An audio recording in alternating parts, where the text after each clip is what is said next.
Salut à tous les passionnés de jardinage. Regardez bien dans votre armoire à pharmacie ou sous l'évier. Il y a de fortes chances qu'il s'y cache un petit flacon brun qui ne vous a coûté que 2 ou 3 euros en parapharmacie ou en grande surface. Vous l'avez acheté un jour pour désinfecter un petit bobo, et depuis, il prend la poussière en se faisant totalement oublier.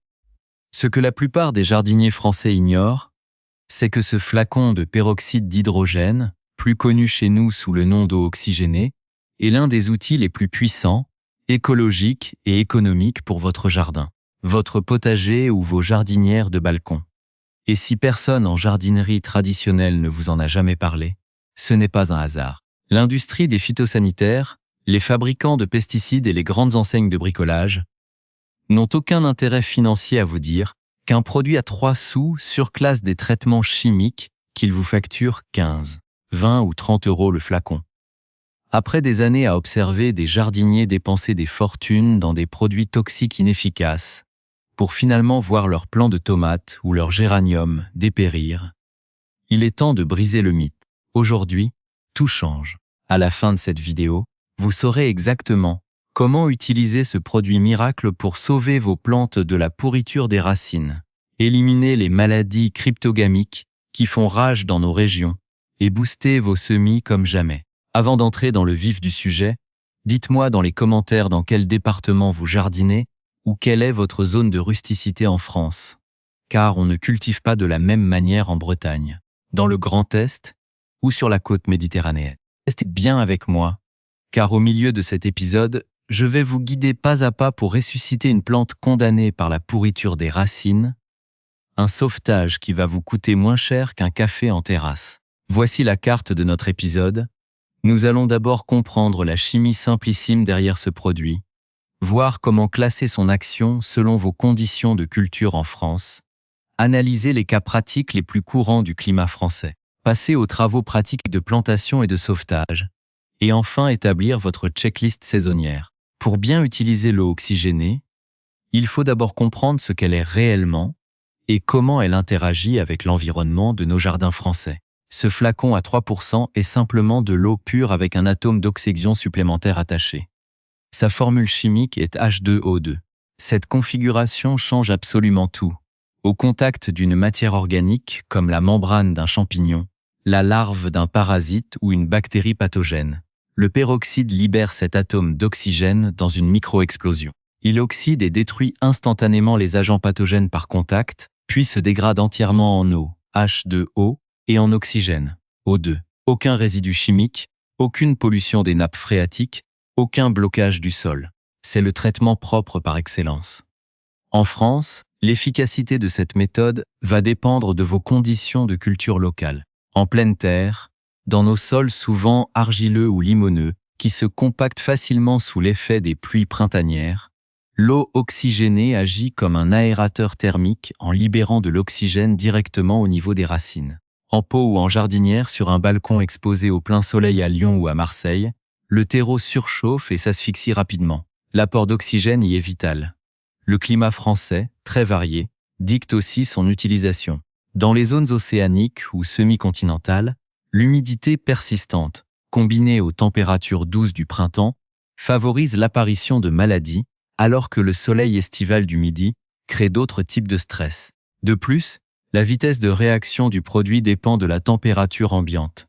Plus il fait chaud, plus la libération d'oxygène est rapide, ce qui nécessite d'adapter les dosages entre les fraîcheurs de l'Alsace et la chaleur de la Provence. L'eau oxygénée s'adapte à toutes ces variations de rusticité européenne car elle ne modifie pas le pH du sol à long terme, agissant uniquement comme un traitement de choc ciblé et éphémère qui nettoie le milieu de culture avant de disparaître. Voyons maintenant comment appliquer cette solution aux problématiques concrètes des plantes les plus populaires en France. Qu'il s'agisse de vos légumes au potager, de vos rosiers ou de vos cultures de balcon. Le premier grand fléau sous nos latitudes est le développement des champignons dus à l'humidité. Quand l'oïdium attaque vos courgettes, que la rouille défigure vos rosiers, ou que le mildiou menace vos tomates après un début d'été pluvieux, votre premier réflexe est souvent de courir acheter un traitement en spray très cher. L'eau oxygénée utilisée en pulvérisation foliaire détruit instantanément les parois cellulaires de ces champignons sans affaiblir la plante. L'avantage majeur est qu'elle ne laisse aucun résidu toxique sur les fruits, contrairement aux fongicides de synthèse. L'inconvénient, c'est qu'il s'agit d'un traitement de contact strict. Elle ne circule pas dans la sève de la plante. Il faut donc pulvériser minutieusement le dessus et surtout le dessous des feuilles, où les spores aiment se cacher à l'abri des UV. Côté parasites, si vous élevez des semis en intérieur ou sous serre chaude en hiver, vous avez sûrement croisé les sciarides, ces petits moucherons de terreau dont les larves dévorent les radicelles de vos jeunes pousses. Un arrosage ciblé à l'eau oxygénée éradique ces larves instantanément par oxydation, tout en réoxygénant le substrat tassé.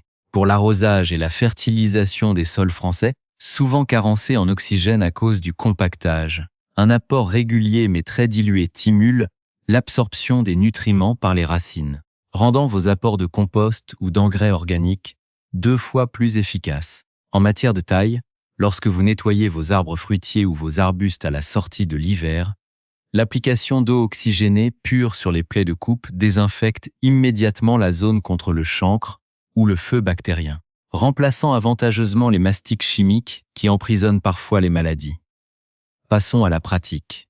Tout commence par le choix d'un matériel sain en France. Lorsque vous achetez des plants en godet, en jardinerie, inspectez toujours la base du pot. Si les racines visibles sont brunes, ramollies et dégagent une odeur de marécage, fuyez. C'est la pourriture des racines due à un arrosage excessif. Si vous devez sauver une plante précieuse chez vous qui présente ces symptômes, voici le protocole de sauvetage étape par étape.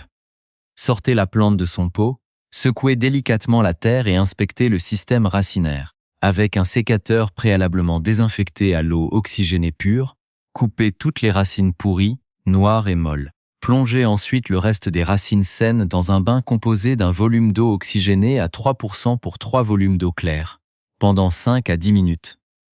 Vous allez voir un crépitement, c'est l'oxygène qui nettoie les tissus. Rempotez immédiatement dans un terreau neuf, léger et bien drainé, mélangé à de la pouzzolane ou des billes d'argile.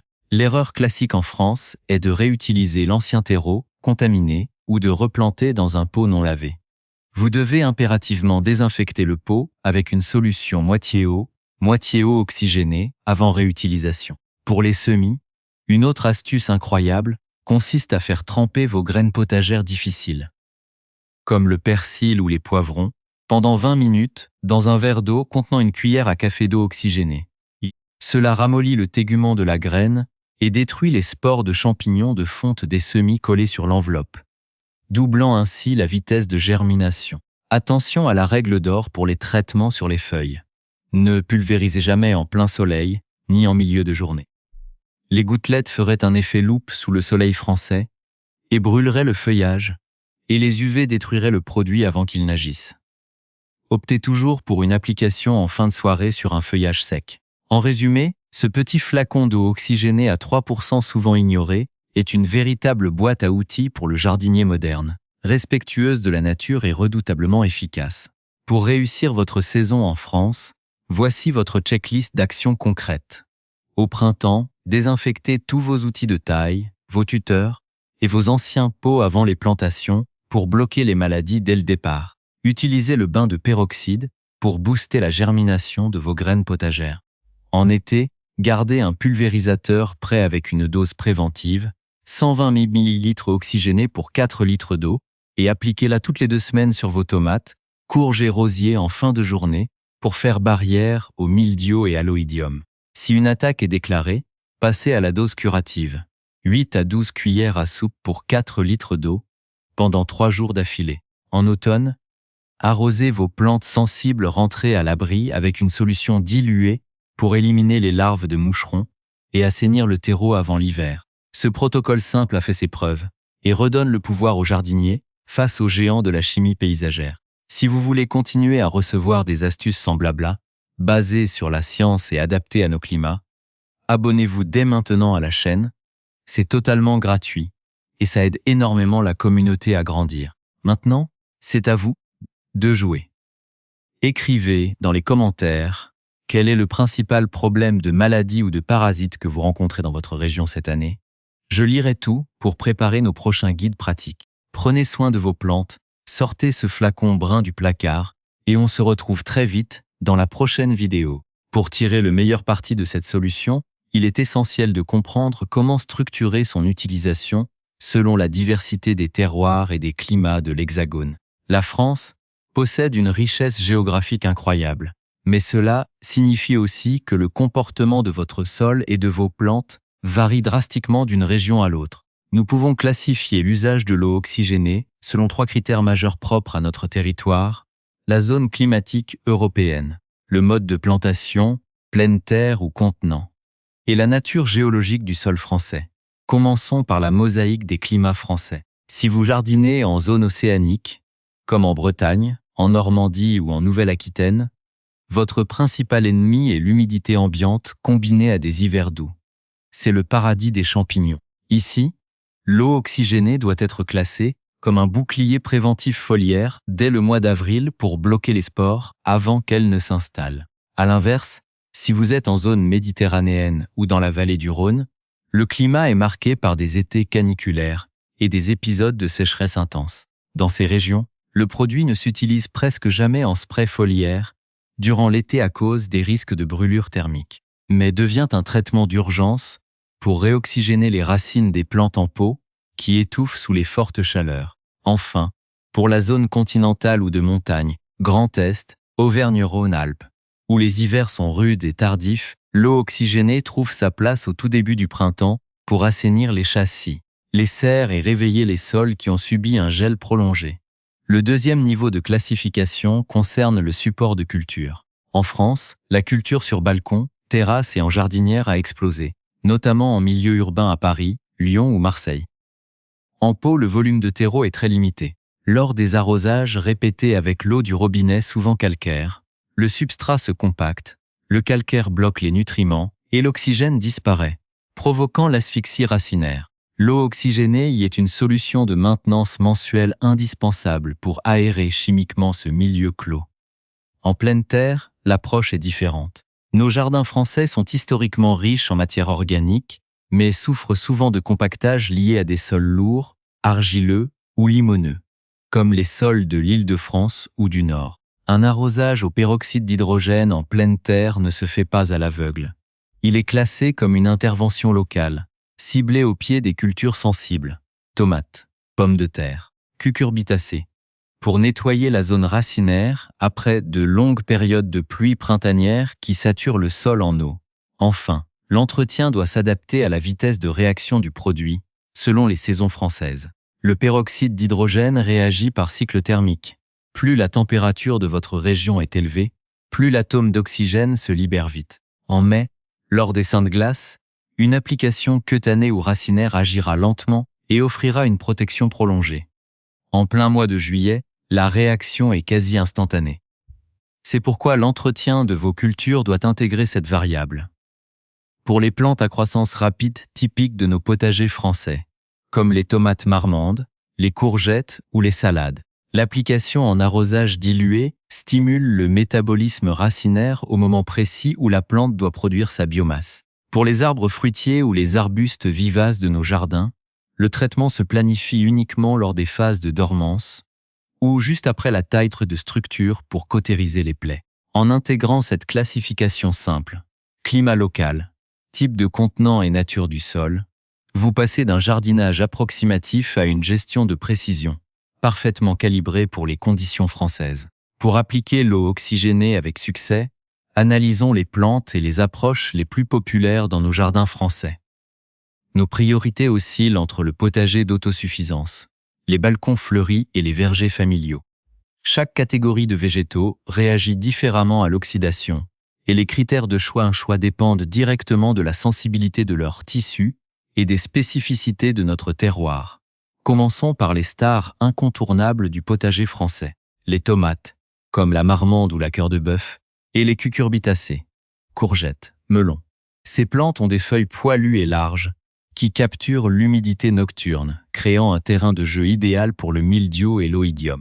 Pour ces cultures, l'approche par pulvérisation d'eau oxygénée est une bénédiction. La différence pratique avec la célèbre bouillie bordelaise, le cuivre, est majeure. Le cuivre s'accumule dans le sol, bloque l'activité des vers de terre à long terme et bluit les feuilles. L'eau oxygénée, elle, détruit le champignon instantanément par contact, puis s'évapore, en laissant un feuillage impeccable et un sol vivant. Le critère de choix ici est l'urgence. Utilisez-la dès les premiers feutrages blancs ou taches brunes pour stopper l'épidémie en 48 heures. Passons aux arbres fruitiers de nos régions, pommiers, poiriers et rosiers, qui partagent les mêmes sensibilités aux maladies. En France, la tavelure et la rouille gâchent de nombreuses récoltes. Sur ces structures ligneuses, en bois dur, on utilise l'eau oxygénée de deux manières très distinctes. Au printemps, sur les jeunes bourgeons et les feuilles tendres, le feuillage est sensible. On choisit une dilution très douce pour ne pas brûler la cuticule. En revanche, en hiver ou juste après la taille de mars, on applique la solution pure à 3% au pinceau sur les grosses plaies de coupe ou sur l'écorce des troncs atteints de chancre. Cette désinfection locale empêche les bactéries de pénétrer dans les vaisseaux conducteurs de la sève. Une alternative propre aux mastiques de cicatrisation, souvent décriée pour emprisonner l'humidité. Une autre approche très populaire en France concerne les agrumes en pot, citronniers des 4 saisons, mandariniers, qui ornent nos terrasses du nord au sud. Les jardiniers français commettent souvent l'erreur de les installer dans des pots trop grands avec des terreaux d'origine qui retiennent trop l'eau en hiver. Résultat, les feuilles jaunissent et tombent, signe typique d'une asphyxie racinaire, le mal del seco ou le phytophthora. Ici, l'eau oxygénée s'utilise en drench, arrosage saturé du sol. Le peroxyde va détruire les champignons anaérobies logés dans le terreau compact et libérer des bulles d'oxygène gazeux qui redynamisent instantanément les radicelles étouffées. Le critère de réussite dépend de la structure de votre sol. Sur un sol argileux de jardin ou un terreau lourd, cet arrosage de choc redonne une porosité temporaire que la plante utilise pour relancer l'absorption de l'azote fin. L'approche des semis printaniers de vivaces et de légumes à croissance rapide, salades, radis, montre des résultats spectaculaires. La fonte des semis, ce champignon qui fait s'effondrer les jeunes tiges au niveau du collet, décime des milliers de barquettes chaque année en intérieur. L'eau oxygénée offre une double action unique. Elle désinfecte l'enveloppe de la graine avant le semis. Et, utilisée en brumisation ultra diluée sur le terreau de semis, elle maintient un environnement stérile sans saturer le milieu. Pour le jardinier français, le choix est clair. Abandonner les poudres de charbon de bois ou les fongicides chimiques du commerce au profit d'une vaporisation fine et économique de peroxyde, garantissant un taux de levée maximal et des plants robustes prêts à être repiqués en pleine terre. Passons à la mise en pratique dans le contexte de nos habitudes et de notre calendrier horticole français. Tout commence lors de vos visites printanières en jardinerie ou sur les marchés locaux pour acheter vos plants. Tomates, poivrons, aromatiques. Les jardiniers français se font souvent piéger par de superbes plants en godet qui cachent un système racinaire complètement asphyxié, serré en chignon au fond du pot ou endommagé par des arrosages automatiques mal réglés. Avant d'acheter, démoulez délicatement le plant si possible. Si les racines sont brunes ou dégagent une odeur de vase, appliquez notre astuce dès le retour à la maison. Lavez les racines à l'eau claire, coupez les parties abîmées, puis vaporisez une solution diluée d'eau oxygénée pour désinfecter les coupes avant la mise en terre. Pour la plantation et le rempotage, que vous installiez des vivaces en pleine terre ou des tomates en grand bac sur un balcon parisien, la méthode d'arrosage initial est cruciale. En France, nos étés sont de plus en plus chauds et secs, ce qui pousse à trop arroser par peur du dessèchement. Ce surarrosage crée un milieu asphyxiant où se développent les pires champignons du sol européen, comme le pythium ou le fusarium. Lors de la plantation, préparez un arrosage de stimulation en mélangeant 4 cuillères à soupe d'eau, oxygénée à 3% par litre d'eau. Arrosez le trou de plantation ou le pot avec ce mélange. Cela va instantanément éliminer les germes pathogènes du substrat et saturer la zone racinaire en oxygène, ce qui force le jeune plant à émettre de nouvelles radicelles vigoureuses en quelques jours seulement. Côté fertilisation, les sols français, souvent calcaires dans le bassin parisien ou acides en Bretagne, ont tendance à bloquer certains nutriments. Si le milieu manque d'activité microbienne aérobie, qui a besoin d'air, en apportant de l'eau oxygénée très diluée une fois par mois, vous favorisez la décomposition saine du compost ou du fumier que vous avez enfoui à l'automne. Les nutriments deviennent ainsi beaucoup plus assimilables pour la plante. Abordons enfin la protection contre les parasites typiques de nos contrées. Outre les sciarides, moucherons de terreau, qui déciment les semis en intérieur, l'eau oxygénée est une arme secrète redoutable contre les pucerons verts du rosier et les araignées rouges qui adorent nos balcons citadins en juillet. Pour les combattre, préparez un spray de traitement. Mélangez 8 cuillères à soupe d'eau oxygénée à 3% dans 4 litres d'eau. Pulvérisez l'intégralité du feuillage. L'action oxydante est caustique pour le corps mou de ces insectes, sans pour autant agresser la cuticule protectrice de la feuille.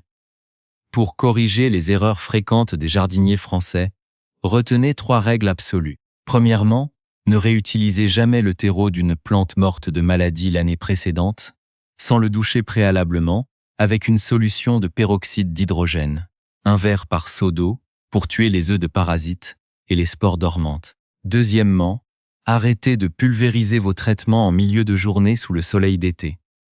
L'eau oxygénée se dégrade en quelques minutes sous les rayons UV et perd toute efficacité, en plus de risquer de brûler vos feuilles. Traitez exclusivement au crépuscule. Troisièmement, n'utilisez jamais ce produit en même temps qu'un engrais biologique vivant ou des champignons auxiliaires comme les mycorhizes, car l'action désinfectante ne fait pas de différence entre les bonnes et les mauvaises bactéries. Espacez vos apports d'au moins 10 jours pour laisser le sol se stabiliser. Pour conclure ce guide complet, rappelons-nous que le secret d'un beau jardin ne réside pas dans la quantité d'argent dépensé en produits chimiques, mais dans la compréhension des mécanismes simples de la nature. Ce flacon d'eau oxygénée à 2 €, oublié dans votre armoire, est le parfait exemple d'une alternative propre, efficace et accessible à tous. Que vous cultiviez quelques aromatiques sur un rebord de fenêtre à Paris ou un grand potager en permaculture dans la Creuse. En libérant de l'oxygène et en éliminant les agents pathogènes par simple contact, avant de se transformer en eau pure, il respecte la vie de votre sol tout en sauvant vos cultures des pires fléaux de nos régions. Pour vous accompagner tout au long de l'année, voici votre checklist saisonnière du jardinier français pour utiliser l'eau oxygénée au bon moment et sans commettre d'erreurs. En fin d'hiver, février-mars, désinfectez vos outils de taille, sécateurs et brancheurs à l'eau oxygénée pure à 3% entre chaque arbre fruitier pour bloquer la propagation du chancre ou du feu bactérien. Nettoyez également vos anciens pots, caissettes et tuteurs avec une solution diluée à 50% avant de lancer la saison. Au début du printemps, avril-mai, lors de vos semis d'intérieur, tomates, poivrons, courges. Faites tremper vos graines pendant 20 minutes dans un verre d'eau, contenant une cuillère à café d'eau oxygénée. Cela élimine la fonte des semis et accélère la levée des graines à enveloppe dure. Au moment du repiquage, mai-juin, lors de la mise en terre de vos plants après les seins de glace, arrosez le trou de plantation avec un mélange de 4 cuillères à soupe d'eau oxygénée par litre d'eau pour stimuler le développement des radicelles et aérer les sols compacts ou argileux. En plein été, juillet, août, surveillez la météo. Après un orage chaud et humide, ou dès les premiers signes d'oïdium et de mildiou, appliquez le traitement de choc en pulvérisation foliaire. 8 à 12 cuillères à soupe pour 4 litres d'eau. Traitez impérativement le soir, au coucher du soleil, pour éviter les brûlures et la dégradation du produit par les UV. À l'automne, septembre, octobre, pour vos plantes vertes et agrumes que vous rentrez sous serre ou en intérieur pour l'hiver, effectuez un arrosage avec une dose de maintenance. 4 cuillères à soupe par litre, afin de détruire les larves de sciarides, moucherons de terreau, avant qu'elles n'infestent votre intérieur. Toute l'année. Gestion des urgences. Si une plante en pot montre des signes d'asphyxie, feuilles jaunes qui tombent, terreau détrempé qui sent la vase, appliquez immédiatement le protocole de sauvetage en coupant les racines pourries et en baignant le reste du système racinaire dans une solution diluée pendant 10 minutes avant de rempoter dans un substrat neuf. Le jardinage est une aventure locale et de partage. Si vous avez aimé cette vidéo et que vous refusez de continuer à engraisser les multinationales du pesticide pour des résultats médiocres, cliquez sur le bouton d'abonnement. C'est gratuit, cela soutient la chaîne et cela permet à l'algorithme de diffuser ces méthodes naturelles à d'autres passionnés en France. Pour lancer la discussion sous la vidéo, partagez votre expérience dans l'espace commentaire. Avez-vous déjà perdu des plantes à cause du mildiou ou de la pourriture des racines dans votre région? Et quelle est l'astuce naturelle qui a le mieux fonctionné chez vous jusqu'à présent? Je réponds à tout le monde. Prenez soin de vos jardins. Passez à la pharmacie récupérer votre flacon. Et on se retrouve très vite pour le prochain épisode.